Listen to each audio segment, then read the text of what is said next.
El cuerpo de Eduardo Ochoa Arias apareció flotando en las aguas de Boca de Apiza, en la franja costera donde Colima y Michoacán se funden en un territorio que el crimen organizado disputa con ferocidad silenciosa. 11 días después de su desaparición, el mar devolvió lo que la violencia había arrancado. Pero su muerte no fue solo un asesinato, fue un mensaje calculado. Horas después de la confirmación del hallazgo, comenzó a circular en plataformas digitales un texto de adjudicación firmado por el cártel Jalisco Nueva Generación. En él, la organización no solo reclamaba la autoría del crimen, sino que convertía el destino del empresario en una advertencia dirigida al corazón productivo de la región de Cerro de Ortega, señalando que lo ocurrido era una demostración de las consecuencias reservadas para quienes desobedezcan sus instrucciones o mantengan vínculos con facciones rivales. No era una confesión. Era una declaración de dominio territorial disfrazada de lección. La amenaza contenida en la narcomanta no se detenía en el caso de Ochoa Arias. El texto extendía su alcance hacia otros productores agrícolas de la zona y hacia los intermediarios conocidos como coyotes, aquellos que comercializan el producto en mercados internacionales, acusándolos de sostener relaciones con personas antagónicas al cártel. El lenguaje era directo, desprovisto de ambigüedad. El CJNG afirmaba tener bajo vigilancia a varios actores clave del sector, advirtiendo que sus viajes y sus lujos estaban contados. Más inquietante aún, el mensaje incluía nombres y apellidos de familias específicas de la región, individualizando la amenaza con una precisión que revelaba trabajo previo de inteligencia criminal sobre el terreno. La firma que cerraba el texto, CJNG Atentos, no era un mero sello organizacional, era la reafirmación de una presencia operativa permanente en la zona fronteriza entre Colima y Michoacán, un recordatorio de que la vigilancia no había cesado y de que cada movimiento en esa franja productiva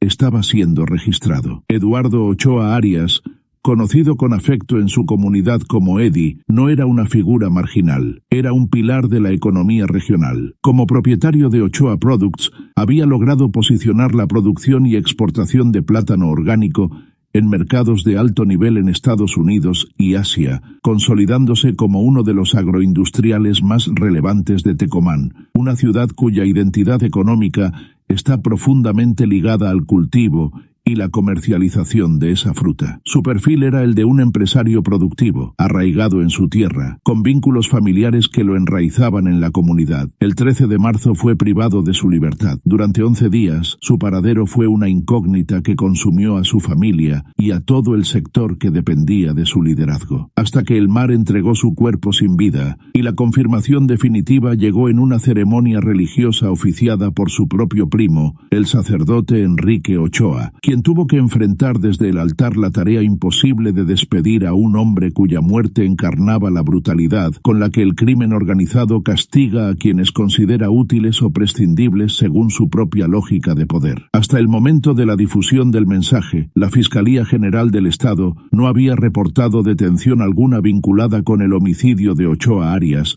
ni con las amenazas vertidas contra el resto de los productores de la región. El silencio institucional contrasta con la estridencia del comunicado criminal. El sector platanero, columna vertebral de la economía local, se mantiene en estado de alerta máxima, consciente de que la violencia y la extorsión podrían fracturar las cadenas de exportación que el propio Ochoa Arias había ayudado a construir a lo largo de años de trabajo. Los homenajes de cuerpo presente celebrados en localidades de Colima y Michoacán se convirtieron en algo más que actos fúnebres. Fueron la expresión colectiva de una indignación profunda, el grito contenido de una comunidad que interpreta el narcomensaje como una declaración de guerra contra el desarrollo económico de su territorio, contra la posibilidad misma de prosperar sin someterse al control de una organización que ha decidido que nada en esa región se mueve sin su consentimiento. Mientras el suroccidente del país absorbe el impacto de esa amenaza contra el sector agrícola, la Sierra de Sinaloa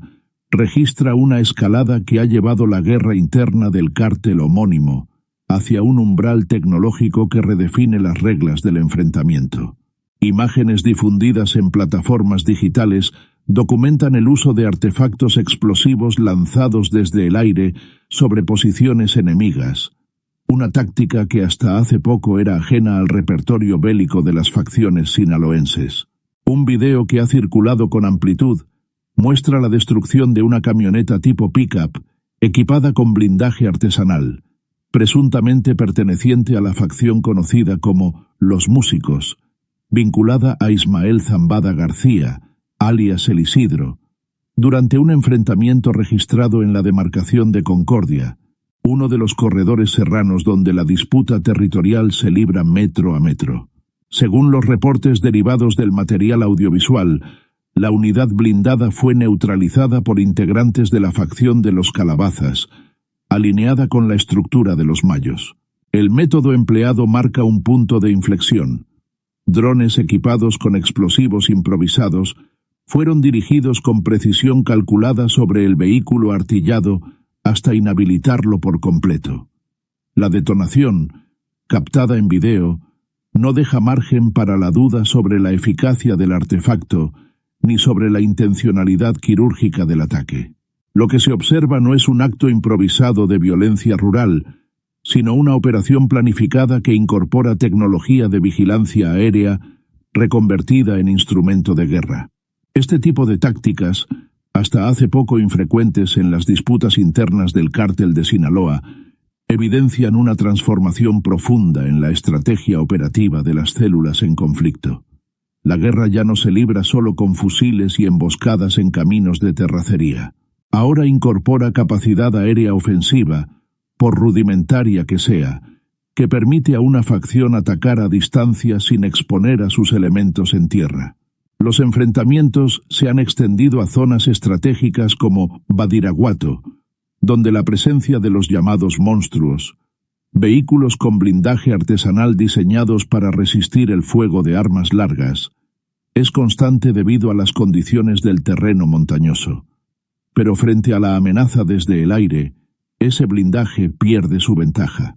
La capacidad explosiva lanzada por drones ha intensificado la peligrosidad de cada encuentro armado en comunidades rurales, puestos de vigilancia serranos y caminos de acceso que antes se consideraban controlables con mera presencia armada en superficie.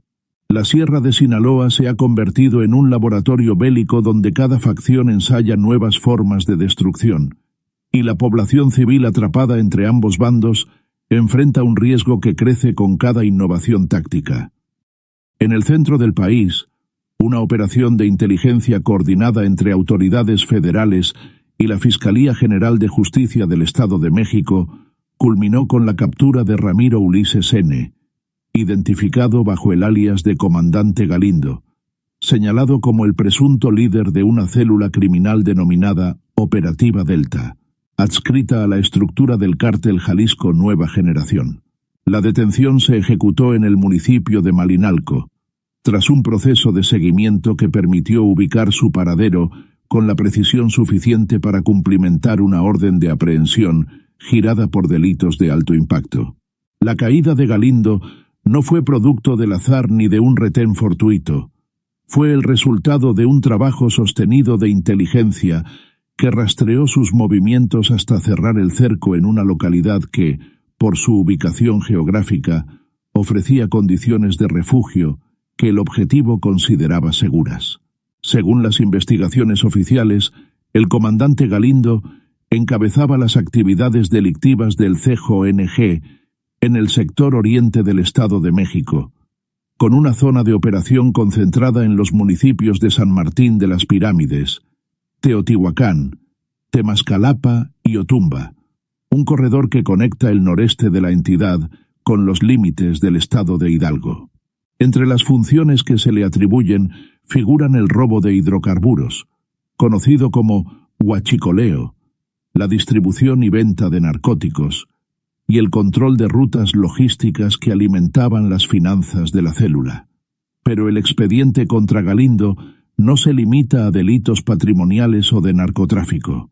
La Fiscalía lo investiga también por su probable participación en homicidios, trata de personas, lavado de dinero y secuestro exprés, Un catálogo criminal que revela el carácter multidelictivo de la estructura que dirigía y la diversificación de ingresos que el CJNG exige a sus células regionales para sostener la guerra por el control territorial. Uno de los casos específicos que integran su expediente ilustra con crudeza el nivel de coerción que ejercía la célula. Se le acusa de haber privado de la libertad a una persona en el año 2025, amenazándola de muerte a ella y a su familia, para obligarla a participar en el traslado de sustancias ilícitas hacia la frontera norte del país. El caso no es un hecho aislado dentro del patrón operativo del CJNG. Forzar a civiles a integrarse a la cadena logística del narcotráfico bajo coacción extrema es una práctica documentada en múltiples estados, un mecanismo que permite a la organización ampliar su capacidad operativa sin reclutar voluntarios, convirtiendo a víctimas en engranajes desechables de una maquinaria que no distingue entre cómplice y cautivo. Tras su captura, el imputado fue trasladado bajo estrictas medidas de seguridad e ingresado a un centro penitenciario y de reinserción social, donde quedó a disposición de un juez que determinará su situación jurídica en las próximas etapas del proceso. Las autoridades mantienen abiertas diversas líneas de investigación, dado que la célula operativa Delta es señalada como uno de los principales generadores de violencia en la franja limítrofe entre el Estado de México e Hidalgo, una zona donde la expansión del CJNG ha encontrado menos resistencia institucional de la que enfrenta en sus frentes occidentales. El Gabinete de Seguridad Estatal considera este arresto un golpe relevante a la estructura regional del cártel, capaz de afectar tanto su operatividad financiera como su capacidad de despliegue en el corredor de las pirámides, un territorio que para el Jalisco Nueva Generación no es solo un punto de actividad delictiva, sino una posición estratégica en su avance hacia el oriente del país.